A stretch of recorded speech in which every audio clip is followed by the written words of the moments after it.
নতুন বাবরি মসজিদের দিকে মানুষ যেন না যায়, এই মানুষের গণজোয়ার, এই আবেগকে ফিরানোর জন্য ভারতের কলকাতায় হঠাৎ করেই মেসিকে নিয়ে আসা হয়েছে। আপনারা বলবেন যে বাবরি মসজিদের সাথে মেসির কি সম্পর্ক? আমি বলি সম্পর্ক আছে। দেখেন, নতুন বাবরি মসজিদ যেখানে তৈরি হচ্ছে বেলডাঙ্গা মুর্শিদাবাদ, এই মুর্শিদাবাদ থেকে কলকাতার দূরত্ব হচ্ছে 200 থেকে 210 কিলো, অর্থাৎ 5-6 ঘন্টা সময় লাগে এখান থেকে আসতে এবং যেতে। আপনি আরেকটু চিন্তা করে দেখেন, ভারতে যদি মেসিকে নিয়ে আসতে হয় তাহলে তো ঘোষণা দেওয়া হবে অনেক আগে, তাকে নিয়ে আসা হবে চেন্নাইতে, মুম্বাইতে অথবা ব্যাঙ্গালোর মতো উন্নত যে প্রভিন্সগুলো আছে, দেশগুলো আছে সেখানে। এর মূল কারণ কি জানেন? তারা দেখছে যেই পরিমাণে মানুষ ইট দিচ্ছে, টাকা দিচ্ছে, আমি দেখলাম যে টাকা রাখার এখন জায়গা নাই।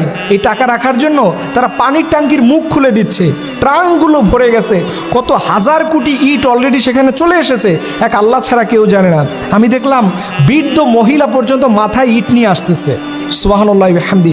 তারা ভয় পাচ্ছে যে এই বাবরি মসজিদ থেকে যেন কোনো বিপ্লবের ডাক না দেওয়া হয়, এর জন্যই এই মেসিকে নিয়ে আসছে। দেখেন, এই যে মেসিকে নিয়ে আসা হয়েছে, দেখেন কোনো অ্যানাউন্সমেন্ট নাই।